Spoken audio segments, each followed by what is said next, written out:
Alexandria is starting this hour in Atlanta. Hi, Alexandria. How are you? Hey Dave, hey Ken, how's it going? Great. What's up? So I'm a 30-year-old nurse practitioner here in the Atlanta, Georgia area. I spoke with you actually last year in March, and I followed your plan. I was able to eliminate $260,000 in 8 months in debt. Whoa! Wait a minute. Whole full stop. Way to go. And so you took COVID nursing and made it like a thing, huh? Absolutely. Ding ding. What did you make in this last year? I owed 15 grand in taxes, so probably I almost hit almost 500K last year. Whoa. So how many hours a week were you working? So I worked 7 days a week. I worked 3 different jobs. When COVID hit, I went over to New York and Texas, and I was making 10 grand a week, up to 13 grand a week doing that. And I just became intentional because student loans were not debt free, but they were interest free. And I was just making sure I was knocking it out. I made a challenge to my family that I would eliminate those student loans by the end of December. And on December 31st, I went live on my social media showing everyone that I had paid off my student loans. Freaking superwoman. Yes. Wonder Woman, something. I don't know. That's amazing. I mean, you didn't hide from COVID. You went running into the fire. You told me I was being wimpy last year, so I had a point to prove. Oh, I called you out and you went and did that? I'm loving my advice right now. That's so cool. Coach, put me in the game. I like it. Wow, you are amazing, girl. I'm so proud of you. Congratulations. And Alexandria, you're not wimpy. You have to feel, one lady said the other day, she said she felt accomplished. You have to feel accomplished. Oh. I feel very accomplished. I sat down with my financial advisor yesterday, and he said, "Wow, you're really prepared." And I was like, I followed the Dave Ramsey plan, and thank you. I feel really good for you to say that to me. That's very nice. Well, I'm so proud of you. Okay, so now on to the next steps, huh? Correct. So I have a 6-month fully funded emergency fund. I'm maxed out on my 401k contributions. I maxed out at the 15%. So what I did was I created an additional IRA for after-tax contributions.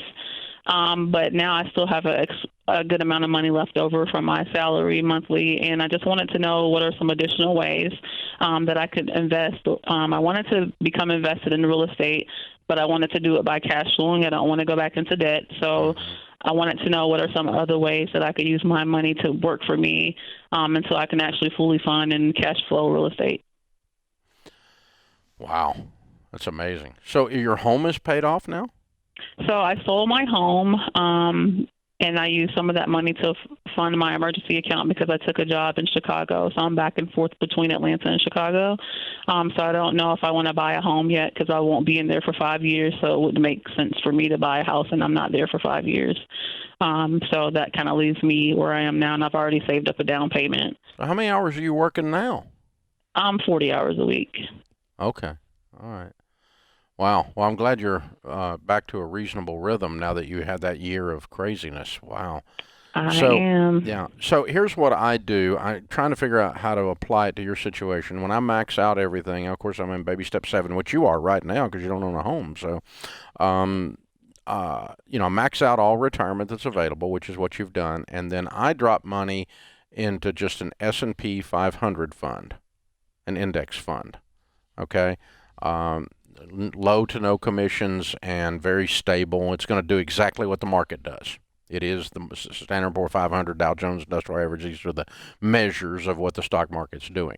And so it's going to follow the market. And that's what I do. I park it there until there's enough in that account to buy the piece of real estate that I'm wanting to buy. Okay. And I pay cash for it out of that. And so it's gonna be more volatile, obviously, than a CD or something like that, but it's also going to make about 10 times more. If it sits in there a year or more, too, the increases in value are taxed at the capital gains rate, which in your case is 15%, and instead of your ordinary income rate, which is probably 35%. And so you get less taxes on it if it sits in there a year on the growth portion. And you don't have any taxes on it hardly because it's got low turnover ratio until you pull it out. And so if it sits there 3 or 4 years, it's not going to create taxes for you.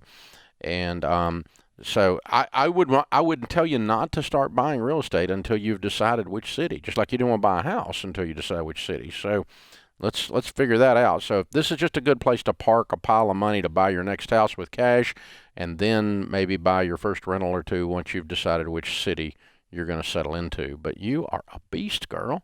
You're amazing.